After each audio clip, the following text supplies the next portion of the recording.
تسلم عشت ايدك اخويا. Thank you, Habib. Nice. Shukran, Sheikh. Thank you. You know, it doesn't get more Moroccan than this, ladies and gents. 1 2 1 2. Yeah. So check 1 Mic 2. check, mic check, 2 1 2, 2 1 2. Yeah. 2 1 2. Check. This baklava is amazing, bro. Thank you, man. It's beautiful. It's wonderful. All I ask of you is everything has to be finished. That's, I love that. Thank you. We can make it happen. Yeah. Just a little humble flex, you know? I see you, bro. Oh, the jacket's back on. Humble thing, Commonalities you're gonna say. Commonalities, brother. For the commonalities, I put. So, what do these two artists have in common? Both obviously Muslim, both obviously Arab origin, both talk about similar subjects. And the Zionists went to war with us. And the Zionists And we won. Yeah. And we won. And you won. Still winning. And still Yeah. winning. And still winning. And the most obvious one that I thought of, that was everything I've just mentioned came after the first one I mentioned, which was both of them are bold. So there's something, there's a direct relationship between being bold and being intelligent. Right? It's exceptional. Is it? If you're not bold, you're gonna lose, man. Yeah. Could the reflection of being bold be that you're actually bold? And in bold. character. Bold also, Yeah. yeah. And we don't go to Turkey, bro. We don't go to Turkey. Fuck that, we don't do that. We live with that, bro. We don't make do them do. things, sorry, bro. We make Sometimes do. I think about it. I just want to feel my hair again when I'm showering. A question I always wonder is, do you guys use shampoo when you shower? There's nothing to put shampoo Now on. you're really taking He's taking the I minutes, don't have right? anything over here, man. Nothing going on. We shouldn't forget also to make avocado great again. Yeah, 100%. They have avocado drinks in Morocco. Yup, Yeah, avocado yeah. shakes. Avocado shakes. Crazy. That's you know, when you order breakfast, you have to get take that. the avocado Yeah. shake with it, yeah. And it automatically comes in the menu. Yeah. It's like tea, Yeah. like a Moroccan tea and an avocado shake. We good to roll? Yes. Ladies and gentlemen, welcome back to Kulana Arab. On today's podcast, we have two exceptionally talented individuals, both respected in their fields. The person to my right is nobody other than Appa. Appa, obviously from Hollanda, has spent many, many years battling with the people that he's been battling, and he'll talk about that in a minute. But Appa also was one of the founding was part of one of the founding hip-hop groups called THC or THC. They are almost, if you think of it in sort of English music hip-hop, the Wu-Tang Clan of Hollanda. They set the trend for what is modern hip-hop today. So Appa, thank you for joining us. Habib, it's great to have you Thanks on. for the invite, bro. Thank you, Habib. So, and the next person I'm going to introduce needs no introduction if you're an English speaker or listen to English hip-hop, specifically quote-unquote conscious hip-hop. And that person, of course, is Lowkey, with a personality so damn electric, Elon Musk is getting pissed off at this point. So, you know. Thank you Welcome, very much, Kenny. Thank you Hamza. for joining Thank you us. very much. And I want to say how proud I am of you for how you've been able to build this platform through your sweat and tears, and also send a big shout out to Night Shop for hosting us 1,000,000%. today at this wonderful location. As you can see around us, this is really fantastic, very attractive, and visually stimulating decor. And it's great for me to be with Appa. You know, this is a legend of not just the hip hop scene in Netherlands, but for all of us from Middle Eastern and North African backgrounds. We look to your songs and we saw ourselves. And this is decades before it became the big industry that it is today. And in a way, when you think about it, both for Appa and myself, at the time when we were making music, you were in the midst of the war on terror. You were in a period where you had to be doing it for the love, because really at that time, the monetary reward on the other side of it, Zero to nothing. It wasn't what it is now. So this is, a real foundation builder, somebody that laid the foundation for the brilliant stars that have come out of the Netherlands today to shine the way they have. So thank you for having us, Hamza. No, thank you. That's a It's a phenomenal. big compliment. I'm gonna put it in my pocket right now. Man. How do you feel about the airtime on the table? And this is for me. This is just coming home. Yeah, coming home. Moroccan tea all day. Your background, what got you started in music? So everyone knows THC, everyone knows who Appa is in the Netherlands. Why did you start off rapping? What gave you that need to express yourself? Well, it actually started. I never listened to hip hop, to be honest. I think I was like 16, 17 years old or something. And my cousin in Brussels, he showed me a tape of Tupac, All Eyes on Me, and that's what it started. I heard the song Only God Can Judge Me, and I fell in love. I just fell in love with the pain, with the storytelling. When I started listening, it was like he was telling my story also, partially. And I recognized a lot of the anger. And because I was growing up as a Moroccan youth in Amsterdam, you grow up with a lot of anger, with a lot of frustration, with a lot of pain. So I loved it. And then I started to connect with my neighbor, the older brother of my best friend, Chala, rest in peace. He got shot down with 9 bullets. His brother,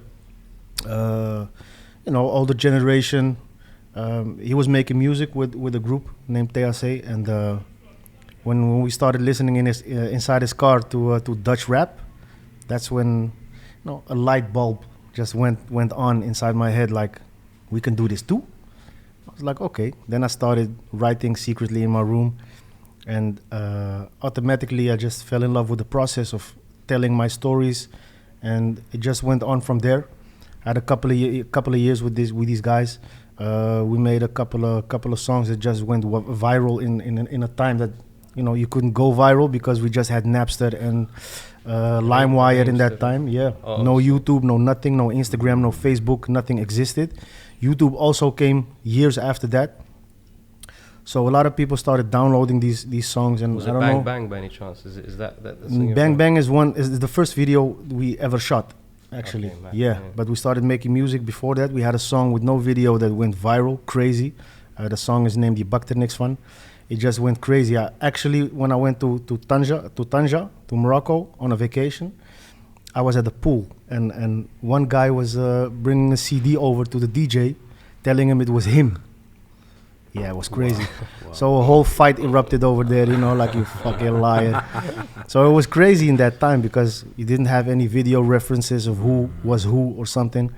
So it was a crazy time to make music, and just like you said, it was the love and the appreciation and the motivation was actually just telling your stories, and that was the source. So when we started making it, it was like maybe 2005, November 2005, when we parted ways. I went my own direction. I stopped making music. I didn't want to do it anymore. And I think maybe a couple of months later, I started making music again, and then I just went off like a rocket. I did my own stuff, and the rest is history, man. I saw you nodding to Tupac. The second that Appa said Tupac, Lowkey, you started nodding your head. Is there a particular experience that you had with listening to Tupac that kind of led you to start rapping? Or? Absolutely, and actually, it's the song "Hit 'Em Up." For me, it was the passion that was instilled in his voice.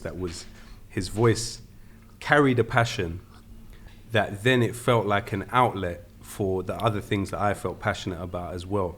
But the amazing thing about Tupac also was that he had such empathy in his music for the suffering of other people. And for me, that's what his music and then my participation in the music kind of allowed me to do, is to develop an imagination about what other people were suffering with also, as well as getting out a lot of the frustration. So it's very interesting how Tupac had a resonance with people around the world, that I remember going to places in the world where we'd be doing like a hip hop show, but it might have been like a refugee camp. This is a place where not much gets through. Yeah. From the Western world in terms of Except English language. Tupac. Except Tupac, exactly. Yeah. And so it's that kind of symbol that he represented as a universal struggle, human suffering, because also there was such a tragedy in his story. That's a tragedy that in some ways we may have seen play out among friends or among people that we knew as siblings even. Yeah. That height of victory and of feeling revenge, all of that was there. All of that was there in his work, as well as the downfall of Tupac, the tragic downfall. So the drama of it, I think, attracted me personally. But you know, it's funny. There's a story actually that I think is quite interesting about the difference between when the internet came in and the way that music then functioned, and before the internet came in. So when I was in college, I used to battle and stuff like that. And then one of my friends came to me and he said, "Oh yeah, my friend battled you on the bus and he beat you." It wasn't true. So I said, "Give me your friend's number." And I called his friend on the phone and started battling with him down the phone. Yeah. But like, it's that gap. So it's like with you've made this song is popular, and an opportunist sees it and thinks that he could say, "Oh yeah, it's me. Yeah, because he wanted to flex on some girls in the pool, you know. Exactly. Yeah. And you see the difference now. It's like things can be verified quite quickly via the internet. So it changed the way all of that stuff happened. But yeah, absolutely, you had to fight for your place in those times. Like literally in that situation, you're not only fighting to make the music, but then once you've made the music, you're having to stake your claim on the music because other people, and like in my case, I had to call the guy on the phone in front of these other guys to and battle him. To prove that you're the winner. It's just, it was a different time. Yeah. It was really a different time. And people used to get booed off stage, smacked off stage. Absolutely. People used to riot to get you off stage, you know, throw chairs, tables, whatever. We used to have an open mic in London called Deal Real, which was like half the size of this room. Yeah. But you would have hundreds of people come. Yeah. And everyone was a rapper. So everyone wanted the microphone. No. And so when you got the mic, you had to kill it. Yeah, you had to kill it. Yeah. You had to kill it. And so at that time I developed a way of trying to, for whatever reason, you have all types of insecurities as a teenager. So I'm just looking in everyone's eyes while I'm rapping, to the point where the person's thinking, "What has he got a problem with me or something?" But at that time, you feel it's necessary. Yeah. You feel it's necessary. It's psychological. Absolutely. It's a warfare, psychological But as a training ground, like that era, I think was good for the art. I think it was good for the art. I think it was good for lyricism. 100%. We had the same thing in Amsterdam. We had an open mic, very famous, underground, Life on the Low. It was in the red light district. Yeah, what can I say, man? It was crazy, you know. Yeah, it's like the real underground. The place was small but filled with criminals, with gangsters, you know. It was if you were whack, you wouldn't last. Man, they would smack you right off stage. So you had to be strong. Your lyrics had to be strong. You had to be inventive, creative. On the spot, freestyling, you know. Yeah. If you would come in with lyrics, already pre-written lyrics, you wouldn't make it over there. Really, man. So it had to be freestyle off the top of the head. Wow. Yeah, everything on top of the dome. Because that was the thing at one point, Lowkey. At one point, people used to, when it said freestyle, it means the guy is genuinely spitting from the top of his head. Yeah. I don't know at what era in London freestyle became you just spit to a random beat. Yeah, it's a good question. Stuff that you've already memorized. I think it was like around Westwood times when people started to come on and it's a good spit question. like So it's no longer got the authentic American, let's say, concept of freestyle. But so Appa, in terms of you mentioned earlier, you grew up angry. Yeah. In your sort of city and neighborhood. Yeah. Why? Where does that anger come from? I think seclusion, racism, a lot of racism. Not being treated as a first-class citizen, you know, just being part of a migrant group that is being pushed down, you know, less chances than another. These kind of things, growing up in poverty in a neighborhood that, you know, the crime rate is crazy. Not a lot of people are a positive influence. I think just a mix of all these variables that, you know, create a circumstance to be just an angry little teenager, man. Is that a typical Moroccan experience here in Holland, or is that something that was more kind of your personal experience, generally speaking? I think generally speaking, for a lot of us grew up. That generation, my generation, grew up very, very angry. So it wasn't hard for the system to push us inside that stereotyping, for us to, acknowledge that we are indeed very angry, so they could turn the narrative from angry to dangerous. Right. So it was a time where I think the biggest part of the community was very angry, because even at school, I had like a score of, I could do, we call it Athenaeum. It's like the second most high educational level you could reach, but they sent me to the second lowest because of my attitude, not based on my intelligence, but based on my attitude. They basically just effed up my school career. So when I went to the second school, it was like not interesting. It wasn't, something that I would want to pursue. So that's where I started street life. Do you hear some of that in yourself, Lowkey, when you listen to the typical Moroccan experience? Could you say the typical Iraqi/Arab experience is similar? I would say that the putting of children in sets at a young age, and then that affecting their educational attainment later on, is proven across the board to have a similar effect. Because it's like, what did Paul Gilroy called it? A self-fulfilling prophecy. So if you tell somebody that this is their ceiling of what they can do, then this is the ceiling that then informs their whole understanding of where they can go in the rest of life. In my case, I think I was probably not wise with the opportunities I had at a particular age, and I think that it took me then becoming an adult and then going back into education for me to really take advantage of some of what was there. The problem with England is that the educational system had changed so much by then that if you go back and you go to get into university as an adult, you're walking out of university with tens of thousands of pounds of debt. Yeah. Whereas before that, and my understanding in the Netherlands is a higher education is certainly grand or something a year. Yeah, like it's nowhere near as expensive as it is now in England, which is almost like the United States. Yeah, it's expensive, but I think the UK is like, it's crazy. It's crazy. Something else. So it literally establishes a system where you have such a small amount of the population that even have a certain level of higher education, that you're just organizing society in such a way that either people can afford to pay these massive university costs, or they're going to be in debt for the rest of their life. Exactly. From university fees. You're being penalized. Being penalized. They did a study that said 75% of those that took these student loans, like I myself did, like I think you did too, will die still with that debt. Yeah. So it's, in a way, it's interesting because our economies have been structured around this kind of fictitious capital and this production of debt. Get people hooked into debt. Get someone hooked into a mortgage. Get someone hooked into a debt through education. So yeah, of course, it has make it important. Ramifications. Yeah. Make it important to have that degree. Yeah. So you feel like you're almost compelled to do it. Yeah. To get into that debt.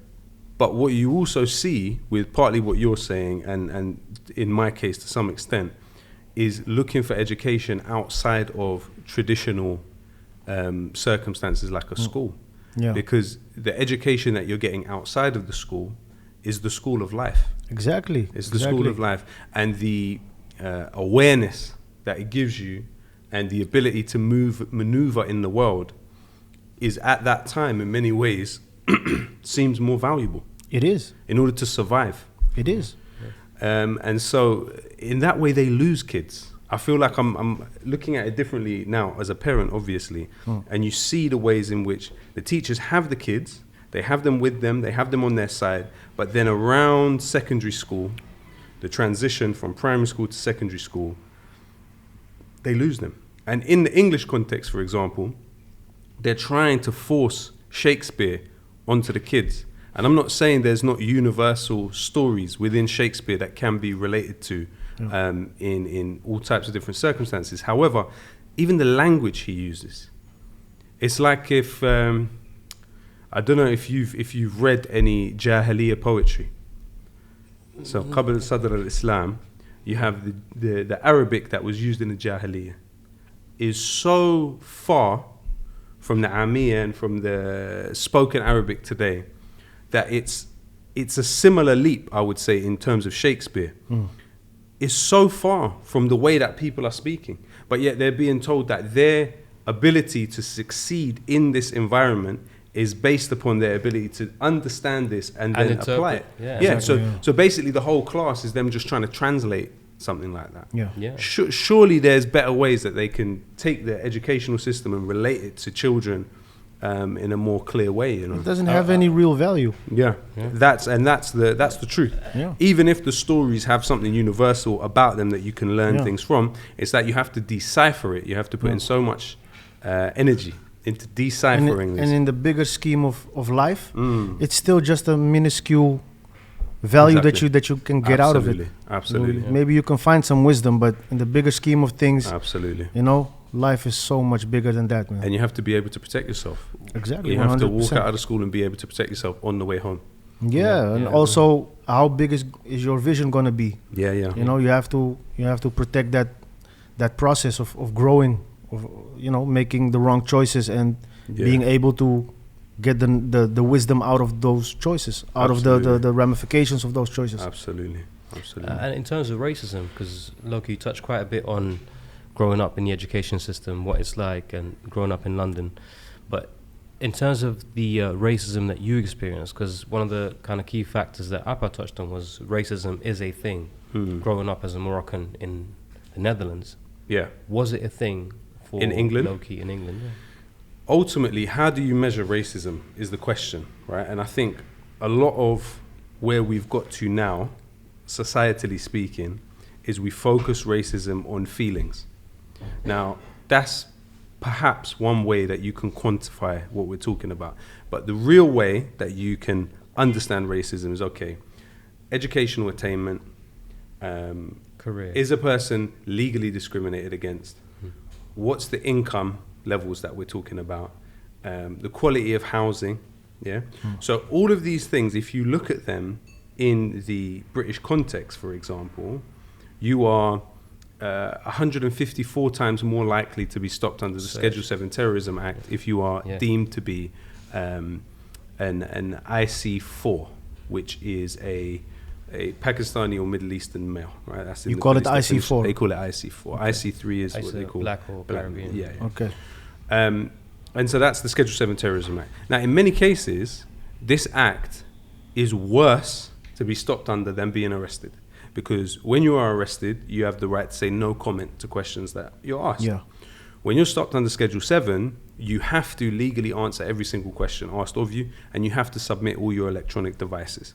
And so that is a familiar experience, unfortunately, when maneuvering around. But there you can see you're something like 9 times more likely to be stop and search if you are deemed to be an IC3 in the British context. There's other ways in which, when you look at, for instance, income, Muslims particularly, by and large, are, you know, despite the presentation of Muslims as coming from the UAE or coming from Saudi and coming to London and buying up expensive property, expensive land, that's a very small percentage of what is the Muslim population in England. Even when you look at, say, your likelihood to be near an act of political violence like terrorism, according to Chris Hunter, who's an expert on terrorism for the British military, he said you have 1 in 16 million chance of being near an act of political violence or terrorism, right? Okay, over the years of austerity prior to COVID and all of that, you had 130,000 people die, preventable deaths, according to an Oxford University study, because of austerity. So the moving of funds away from social good public services and the deregulation of corporate power, that led to people dying. And Grenfell, next door to me, was a perfect example of that. That was the flat, right? Yeah. With the fire. Yeah. How many people died? 72. So the taking away of that fund from public services led to people dying. Therefore, you are statistically more likely to be killed by austerity than you are to be killed by terrorism.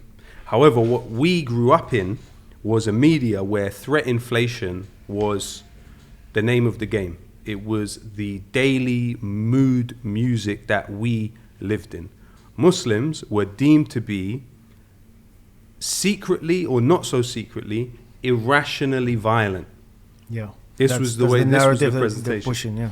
And think about that. That's coinciding with the killing on an industrial scale, factually speaking, of millions of Muslims as part of the war on terror. Yeah. Iraq, Afghanistan. You're talking about Exactly. tens of millions of people displaced on the back of a campaign which generated billions for the military-industrial complex. And many political careers were based on it, many media careers. Yeah. You know, your work has publicly focused on analyzing and showing the truth of some of the monsters of the war on terror. Yeah. Whether you're talking about Ayaan Hirsi, you're talking about Geert Wilders, these types of characters. Yeah. These were direct outgrowths of the war on terror. Without the war on terror, They wouldn't be here. they wouldn't. No career. Exactly. Yeah. And so it was necessary for them to drum up this racism here to justify the killing over there. Yeah. And it was in that way that all of us were kind of integrated into this war before we even really fully understood it, depending on our ages. We're not really understanding the ins and outs of what exactly this war means and how they're doing it, but they had to justify it. They had to justify it. They're still playing the same game. Exactly, and Same actually, formula. it's probably going to intensify over these next 10 years with Palestine and with, Iran and stuff like this. All of this is going to get more. Because they're More trying to challenging. mask the faults they're making, like in Ukraine, etc. So they're just putting the focus back on Muslims because we're the easiest target alive, you know. Absolutely. Lowkey, you talked about 9/11, and it's funny because I actually had a question about life post 9/11. What was it like for the two of you? Because it's obvious that after 9/11, things have changed across the board for any Muslim, Arab, ethnic minority that even looks mildly like an Arab. But we spoke about battle rap earlier, linking battle rap in a weird way to post 9/11 and the people that you ended up dissing. Appa dissed arguably some of the most influential politicians back then and now in his songs that would have included Geert Wilders and Ayaan Hirsi Ali. And then you've also got you dissing, who haven't you dissed in the American government or British government? So you've dissed, the Donald Trumps, the Barack Obamas, and you've gone for everyone. Why? And this, this is what music should be about. Yeah. It shouldn't be about us being sycophantic towards political or corporate power. Quite the opposite. I'm not saying everyone has to attack these politics, but this is where you can. This is how it started, actually. This is where you can. We're not gonna have where's our political power in these societies that we've come from? Non-existent. Even if you go through all of the deals to get yourself into parliament in this context, the space to move is this big. Because you're bound to restrictions. Exactly. Yeah. But when Appa makes a song and millions of people hear it, and then they start talking about this political figure in the same way, and when I make a song and millions of people hear it and they start talking about this political figure in a particular way, this is a form of political power. Because it's influence. We're playing with influence. That's why they start boycotting and censoring certain artists because of the influence. It's interesting because I think of Appa's music and hearing a diss on Geert Wilders and hearing a diss on Hirsi Ali, and there were other groups back then that were also dissing these characters, and I had no idea what they looked like. I got an idea after a couple of years of what they looked like, but I didn't know what their policies were, what they were about. And I hated them because of their music. So I never actually interacted with these people and their policies as far as I was concerned. They're the enemy. But I hated them. And it's the same with your music. So a lot of the songs that there's certain characters that you diss, and I hate that person before I even know what they're about. Oh, this rapper that I listen to has that person. Yeah. There must be something about this Yeah. character that's shady or Yeah, I shouldn't trust. Music, generally speaking, captures a snapshot in history. Good music, I should say. You think of like Tupac and Brenda's Got a Baby. There was a period in time where that song captured something for us to now look back at and say that's what he was trying to put out to the world. What was the image you were trying to capture with your, I think, final release start? Reality, man. Just reality. This is my reality. And on the telly, they're lying.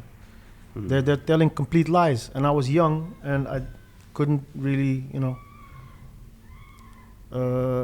explain to the rest of the country what my reality was like. They were selling lies. They were telling everybody that there was only one reality and we're the bad guys. I've seen Boof do it. I've seen Boof come on TV and say, I'm always getting stopped and searched almost every single day. Yeah. And the second he tried to explain that, some white woman on that panel said, no, that's not true. Our Here police we go with the forces are actually whitewashing quite good." again. But this is what they're doing constantly. But then in Alhamdulillah, music, you got that opportunity. Yeah. The first thing we had was music, and with time we had the internet and the videos and the social media. So it started to be something that was going viral. Like somebody was getting stopped, just open up his phone, video, throws it online, and everybody could see for himself. But when the artists start doing it in the first place, that was actually the first time that people were seeing it firsthand. It was like I was only hearing some stories sometimes. Now I'm seeing it for myself. So there is an alternative reality going on over here. My reality is not your reality. People started waking up to this concept that there are multiple layers of reality. There's not just one reality, and that's the absolute reality. That's not realistic. So a lot of Dutch people never understood this. It was like, nah, you're putting yourself in the position of a victim, like victimhood, So that was the narrative that they were pushing. It's not true, because I can move freely, so you can move freely. But the reality was different. Just some simple stuff. Going to a club, I couldn't go in. Tell somebody that. There was, nah, you're playing victim again, playing pathetic, it's not true, it's not real. I see a lot of guys inside the clubs, blah, blah, blah. Football clubs, you want to play football? You're going to be playing in a secondary team, even if you're like 1,000 times more talented than the other guy, but you're not picture perfect, so sorry, So when people started waking up through video clips and artists talking about this stuff, the conversation started. And when social media came, that's when the proof, all the evidence started coming out, because people now everybody's a journalist, everybody's a reporter when something's done to them, because everybody's looking for redemption, or they're looking for how do you call it? Revenge? We call it, maybe it's a form of revenge, because you can hurt somebody by showing their true colors, So everybody's looking for that. So it's getting bigger and bigger. But indeed, the artists really started, not all the artists, because most of the artists are just looking for money and making a better life. But that's what it is. I find it interesting. So Appa's perception of what he was trying to capture at the time that he dropped his album Street Philosopher was, there's a reality that you're probably not aware of that's happening here in the streets and that you should know about. How much of that do you see in Soundtrack to the Struggle when that first came out? Absolutely that's there. But something that is quite interesting about Hamza and his interaction with both of our music is that through his experience of listening to you enriched his grasp of Dutch. SubhanAllah. And in my case, crazy. He's told me, this is what he said, that listening to my music helped enrich his understanding of English. 100%. So think about this as a function of the music that we don't normally attribute to it. They think, oh no, he's going into the school system, the school should give him that. But actually, he's taken it from this rapper on the internet, and in your case, he's taken it from these songs. My high school powerful. exams. So in Britain, we have these high school exams called GCSE exams. This is like at the end of high school, you sit these exams. Hand on heart and everything I love, word for word, I used almost every lyric that Lowkey has ever spat, because his English was so sophisticated, and the vocabulary that you used at the time was so complex for me as a 15, 16-year-old. I was like, okay, you know, maybe this would work on my exam. So at one point they asked me to write a story about some terrible event, I think it was. And I literally heard bars from my brother where, you know, Kareem talks about the very, very unfortunate experience of his brother and his death. And I used the song that you wrote for your brother on my essay and got an A for it. Wow. I used a song that you wrote for South Africa. No, sorry, not for South Africa, for the police. So there was a song called License to Kill, about police brutality. where he talks about police brutality. I had a project where I had to present in front of my whole class about South African police violence. And I used your That song, License to Kill. and literally all I did was I just replaced the names. You know, you mentioned in that song Ian Robinson, I think. Ian Tomlinson. Ian Tomlinson, and I just replaced the names with South African names and got an A for that. So it was a literal eye-opener for what could be used to express in a language. So and that goes for both artists. So, you know, it's music for the collective good, for the community, that is then used as a tool of education for somebody in the society. but you know, you said it enriched my experience, but I think Or your grasp. my grasp. But for instance, if you didn't know who these political figures are, ultimately they should encourage this type of criticism, Yeah. because he could then understand a little bit more about who they are. Yeah. From you, you're introducing him to, it's a form of political participation Yeah. through the music. Yeah, It's deep. 100%. Yeah. Speaking of enriching an experience, Yeah. so you've obviously listened to Appa Yeah. from the few songs that I've shown you. Yeah, yeah. But I thought it's only right I translate one of the songs and get you to look at that Let's song do it. in person, so you can have a live sort of understanding of what's being discussed. So I'm gonna. Which one? I forget what the song name is, but it's this one. So Kareem, I want your live reaction to this song. This is what I was listening to, and At what age? You at the translated age this. of 14. I translated it for you. Yeah. So I got the help Okay, of some yeah, people but to let's see it. translate it. So this is 2007, Kareem. Bear that in mind. Cool. Laat me beginnen, het is nu tijd voor een you showed me this revolutionaire before. strijd. Dus wees je bewust van de geschiedenis die ik nu schrijf en die ik spreek. Omdat er in deze dagen een hele dunne scheidingslijn is tussen fictie en realiteit. We leven in een tijdperk dat draait om statistieken, journalistieke technieken en diplomatieke tactieken. Sympathieke politieke manipulatietechnieken. Politici die namens mensen spreken, maar in grafieken denken. Mensen die prikkelen in fabrieken. Noodgedwongen, bang voor een opstand omdat ze hun angst nooit hebben overwonnen. Ik doe dit voor de volhouders, de kinderen en de ouders. Ik draag de pijn van een heel volk op mijn schouders voeden. Trots en de woede, voel het slechte en goede. Broeder, voel wat ik voel zodra ik mijn pen voor me laat bloeden. Ik ben een echte visionair. Dit is de opkomst van een nieuwe generatie revolutionairs. Ik zorg voor opstand en sla de spijker op zijn kop. Er staan niet in mijn weg voor ik een spijker in je kop plaats. Opblazen, vrijheidsstrijder in Palestina. Breng ruïne namens mensen die niet krijgen wat ze verdienen.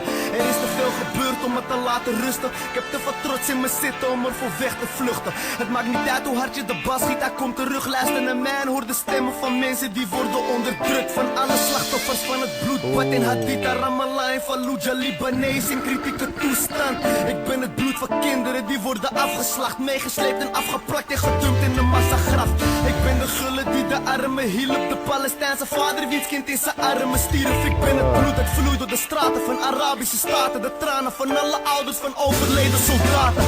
Er is geen tijd meer om te slapen, steek je vuist in de lucht, wees zelfverzekerd en bewandel de straten. Voel de trots in je hart, voel de kracht die van binnen, adrenaline pompt, want het is tijd om opnieuw te beginnen. Het is nog niet te laat, de waarheid ligt op de straat, want de grootste criminele organisatie is de staat. En de grootste truc van de duivel is niet dat hij huilt, maar dat hij iedereen laat denken dat hij niet bestaat. En ik zei geen haat, ik verleg de feiten, maar propaganda zorgt ervoor dat wij de slechte lijken. Dus wil je overleven, wees dan tactisch, want dit leven is schijnheiliger dan Israëlische vergeldingsacties. En fuck Bush Blair, krijg de tering met Chirac. Fuck de Amerikaanse poppenkastregering in Irak. Want ik weiger om te buigen voor een systeem dat gecreëerd is om mensen te bedriegen en te leren wat verkeerd is. En om daarop te demoniseren en fuck demonstreren. Bekijk het leven filosofisch, van de oorlog die tegen ons wordt gevoerd is psychologisch. De echte terroristen zijn degene in leiding, veroveren een land onder het mom van terrorismebestrijding. Maar waar zie je bevrijding, brother, kijk eens goed. Ik zie alleen maar pijn en bloed en een zoveelste kind dat de strijd in moet. Voor de moord op zijn ouders, die uit volle borst worden meer moslims vermoord dan joden tijdens de holocaust. Creëren angst voor de islam en haat tegen de moslims. Zaai je onrust dat jij ons dom vindt. Geitenneukers met een achterlijke cultuur en om het uur maken ze je bang met de gedachte dat je ergens misschien een bom vindt. Geplaatst door een extremist, verre van een realist. Een satanist die je kan vergelijken met de antichrist. Het is simpel, want na angst komt woede. Na woede komt haat, maar wat gebeurt als al die woede verplaatst naar een plek waar geen ruimte is voor rationaliteit. En waar je mensen beoordeelt op hun nationaliteit. En de regering die het scheidt, want de autoriteiten praten voor hogere subsidies, maar niet voor humaniteit. Vandaar dat ze beloftes maken onder valse pretenties en budgetten van miljarden hebben voor hun defensie. Ik ben die leugen zat, dit is geen leuke grap. Vandaar dat ik op de beugel stap en de teugels pak. Ik schrijf mijn eigen wetten en bepaal mijn eigen grenzen. Stel mijn eigen regels op en ga de straat in voor mijn mensen. Ik sterf voor mijn principes, dus laat me in mijn waarde. Want geen enkel levend wezen is superieur op deze aarde. Ik speel alleen met de kaarten die mij zijn gegeven. En ik geef mijn leven voor mijn broers, mijn moeders en mijn vaders. Dus fuck het systeem, want het labelt me gek. Omdat ik laat zien hoe soms we spelen met het sneeuwbaleffect. Straatfilosoof is het begin van het einde. Van dit tijdperk en het begin van de mijne. Mijn naam is Appa. Oh, hey.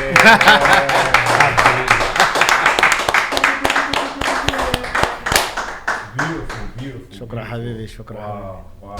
2007 indeed. Wow. Yeah, 2007, man. yeah. The song is called Revolutionary. Yeah. Sorry, I couldn't remember the title of the song, but Yeah. Man. This was released under a major label, Top Notch. Is that Yeah, right? Top Notch was the I signed the license contract with them, so they were the licensee. But you know, actually, a funny story about this song is I won 2 prizes for best album and best newcomer, and they asked me to do a show on live television Hey. for receiving those 2 awards. It was the first time they asked me to, but they wanted me to do another song, so I said yeah, sure, no problem. But I did this one, so that was the last time I ever won something in Holland. Gangster. They never invited me for nothing else anymore. Wow. So, But yeah. they aired it though, they broadcast it. It was live, yeah. Wow. So they couldn't escape it anymore, you know. Gangster. It was Gangster. crazy, yeah. It was the first time and the last time they ever invited me to do something like this again. Yeah. I think Stormzy had a similar sort of opportunity where he started talking about Grenfell. Grenfell stuff, yeah. But what do you make of the relevance of this song? It's still relevant today. It's And- still and relevant the today. topics. It's timeless. It's timeless. Yeah, it's timeless, bro. Yeah, subhanallah. It's timeless. Yeah. Yeah. And we're It's- starting. it's- It's feeling like we're starting this game all over again. Yeah, New generation, new traumas, you know. It's about rebellion out of love for others. That's what that is. It's that Yeah. you care about other people so much that you view it as Your own. ijbari. It's you have to rebel. Yeah, it's You for have for to my rebel. for my feeling for Yeah. my we're supposed to do this. Yeah. I don't even feel like I have a choice in this. Yeah. I We have agree. to do this I agree. because absolutely. today it's over there, tomorrow it can be here. You know, Yeah. maybe today is your child, tomorrow it could be mine. Yeah. you know? Absolutely. You know, Wow, special, man. yeah. That's special. I completely agree. Yeah, So that's imagine special. listening to that and then hearing something that Lowkey is spitting. Yeah, it's the same. It's the same. It's similar It's the concepts, same- similar the same, ideas yeah, of yeah, being. yeah. It So is. you know, when I say these two are almost spitting images of each other in separate countries. So what you have of Lowkey, you have Appa in the Netherlands. What you have Appa in the Netherlands, you have of that in Lowkey in the UK. It's a similar energy. Similar. And I was already listening to Lowkey when I first met you in I think maybe 2015 or something. Yeah. Yeah. I tried so hard to get you to do a track. Yeah, Oh my yeah, God. yeah, Do you know what? Do you know what's mad? I wanted to bring a beat. to. Go ahead. We cut this out. So. To the camera. Sorry. Okay. So what I tried to do is I tried to get a beat to get you guys to spit, so I could finally say I got these two to be on a track together. Because you know for how long I've been pushing. But we could. Yeah. It can happen. It can happen. as Yeah, long at as some we can everything- get that same. You know, I stopped making music, but if we could do something for the Wow. greater good, It would be an honor. 100,000%, man. I'm Of course, happy to of be course. the Because guy you behind know, the scenes. this is something else. You mean you just read the lyrics also, so it's big. not we're making music to make money or something. No, It's no. it's something bigger. If we can, It's for our people, man. you know, They need exactly It. They need it, bro. the new generation. If we can reach them through this this music thing, Yeah. you know, it's crazy. It's crazy that how creative we can be Absolutely. to reach them and Yeah. start.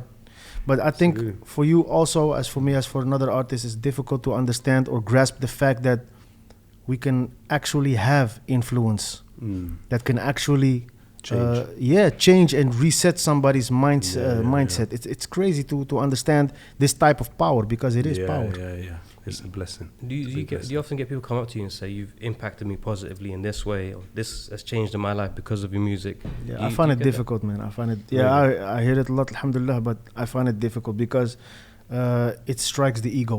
You know what I mean? And it's difficult not to let the devil inside at these specific moments. So you just try to stay humble in those conversations. Shukran, alhamdulillah, barakallahu fik, thank you, but not let it play out inside your head. I'm so great. You know, but because Lowkey, you get quite a few, because you have meet and greets almost every tour that you do, including the last tour, which I would argue was a great success, and your latest album, of course, has been phenomenal. I would argue the best album to date that I've heard or listened to. If you haven't, by the way, yet, Soundtrack to the Struggle 3 by Lowkey. check them all. You have to check it out. It's exceptional, especially kind of for somebody who is of an ethnic minority background, who has no kind of artists they can relate to in terms of their experience in life in the West. I think Lowkey definitely has a good sort of platform for that. If somebody doesn't have a proper understanding of who some individuals that hold power are, I think Lowkey's music definitely exposes that. One thing though I've noticed in the last two albums, Lowkey, is that you've spoken about Algeria quite a bit. Why? So I'm aware of time, so I'm going to be as concise as I can with this. The Algerian example is an inspiration to millions, if not billions, of people around the world that view themselves as post-colonial subjects, because you're talking about over 1 million French and non-French but European settlers in Algeria enforcing minority rule on the population. And of course the French used all manner of repression, psychological, physical, ways to suppress the Algerian will to survive and overcome it. But yet the Algerians went through what they call Thawrat Million Shaheed, or even more than Million, where they were able to fight off the shackles of French and European domination and liberate the country. Yes, there is positives and negatives in terms of where they are today. Yes, there are flaws in the independence to some extent, but as an example for other people hoping to liberate themselves from colonial rule. And it's definitely an inspiration when you look at the Palestinian cause. Obviously, you have a massively different situation in terms of the technological advancement of the Israelis now in comparison to the 50s and the 60s. But yeah, of course, like any other people in the world who support decolonial ideas, Algeria has to be one of the inspirations. So that's the reason I mention it. Also, so people have a different understanding of power from the one that the War on Terror gave us. Because during the War on Terror, yes, there's resistance in Iraq, there's resistance in Afghanistan, and in many ways the US did not achieve their objectives and lost ultimately. We were given the notion growing up that it's almost impossible to resist them. Whereas the Algerian example gives you the direct proof that you can resist them and can win. And in terms of, I want to close with this and put pressure on both of these artists. In terms of a collaboration between Lowkey and Appa, can we expect something, whether through some sort of acoustic format or an a cappella format, in the near future from you two? Absolutely, I would love to. Me also, man. Yeah. 100,000%. I've been a fan of this guy, like I don't even know how long. So I've been listening to his music for a lot of time, a long time. And I think Lowkey is also one of the few artists in the world who actually is consistent with the message that he's pushing. He's getting better every time around.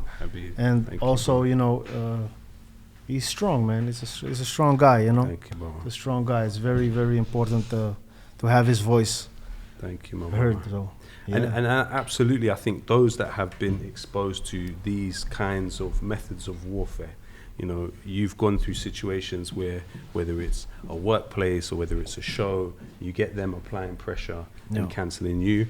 I've had that too. What I think is very important for those of us who are on that side of things is that we cooperate in terms of information, we cooperate in terms of tactics, we cooperate in terms of strategy. Bringing people together. If I can help you reach an audience in Holland, I would love to do it, because the message that you're sending is so important for people to hear. So it means a lot. 100,000%. But also in terms of defending ourselves, you know, there were times where in England, for example, individuals would be targeted by the lobby and they wouldn't have a way to protect themselves because they did not have the information of the successes. It's almost like all we learn about is the defeats in some way. And that, it gives birth to a pessimism, which says that you can't succeed. So what's the point? Why start? But we are living proof of people that, you know, as Appa has shown you, walked right into the belly of the beast and said all of what he just said, and not only survived it, he thrived. Yes, they may have shut doors, but he was able to push through. I think the fear in our mind, it's the basis of a collective cowardice that a lot of people who feel exactly the same way as us have kept silent for many, many years. And it's almost become a generational thing where you have people that they're so used to silence that you can't tell someone that's been silent for 30 years to speak up. They look at you like you're speaking to them as an alien, like from Mars. It is. Whereas even the act of seeing somebody in your position or in my position speaking the way we speak, and Stormzy too.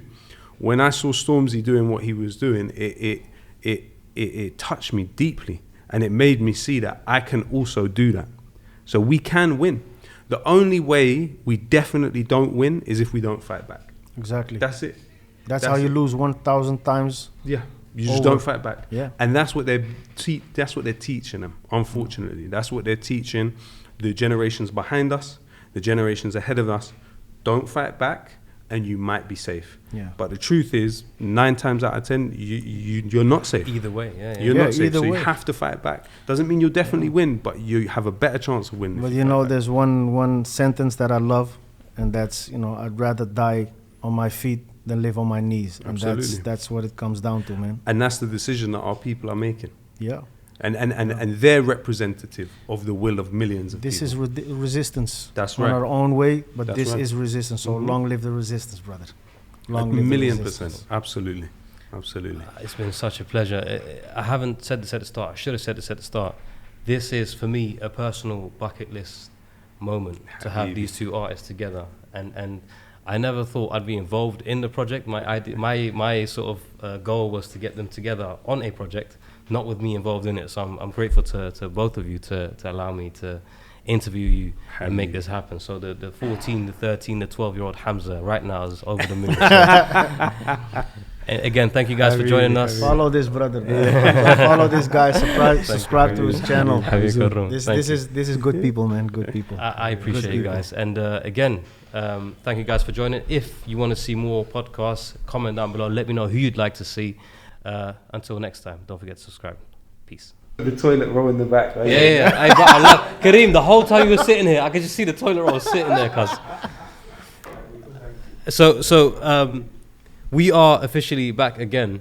There were 2 questions I forgot to ask Appa.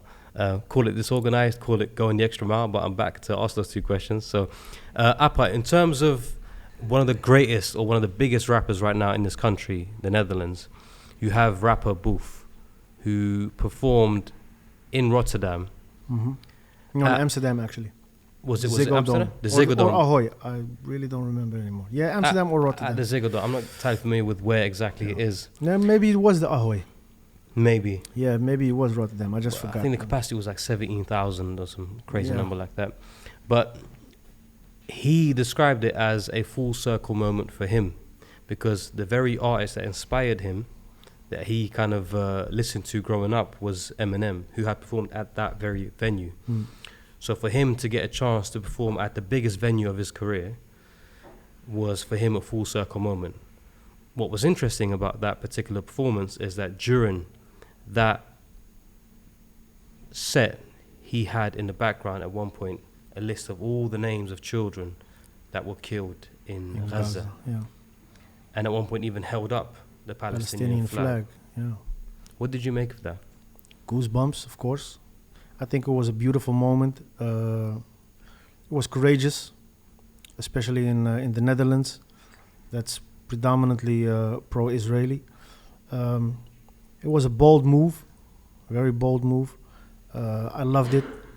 I think it's very important that the generation that listens to Boef, the new generation, that they get exposed to the sad reality.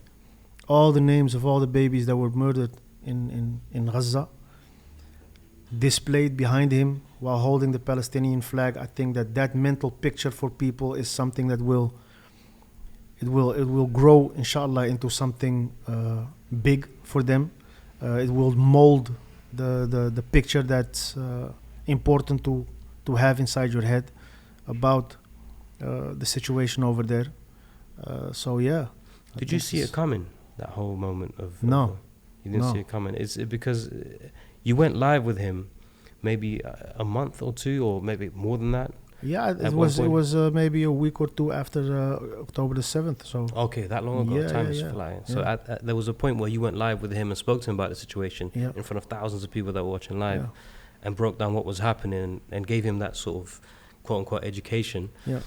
Which, you know, and he said he's willing to learn more. He's willing to contact you and learn more at some point, whether that ever came to fruition or not. We actually had some beautiful conversations privately. Amazing. Yeah. So I'm glad that somebody who's that powerful, who wields that much influence, is willing and able to do something with this information.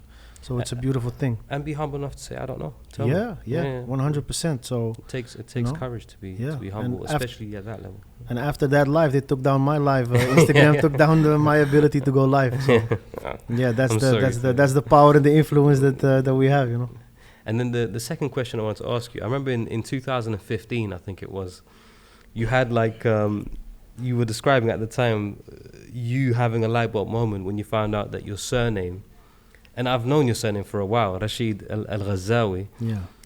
You said, Hamza, I think you asked some family members in Morocco and said, where are we originally from? Exactly. And they said, we go back to Gaza, hence the family name Al-Ghazawi. Yeah. Is that the case? Yeah. And what can you tell us more about that kind of finding of your heritage? Well, I just asked about a DNA test, just to check out where we started, because I love history and, I wanted to check out my own history. And then we found out that we're originally from Gaza, hence the name Ghazawi. So it was like a full circle moment for me also, personally, Rashid Al-Ghazawi, I'm Ghazawi, and it just made everything clear.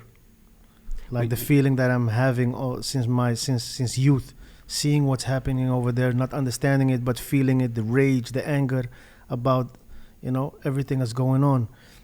I never understood why. I was like, I feel bad about every type of bad situation.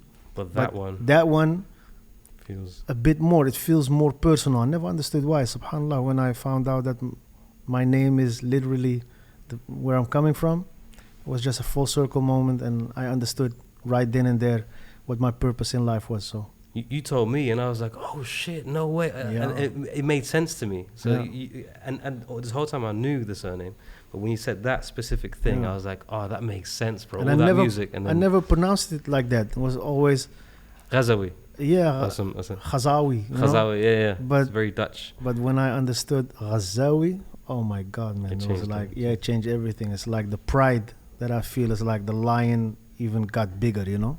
Yeah. So 100%. alhamdulillah. We're all proud of you. And yeah, we'll go back to the original clip now. So thank you, gents. Nice. One more time for Appa, one more time.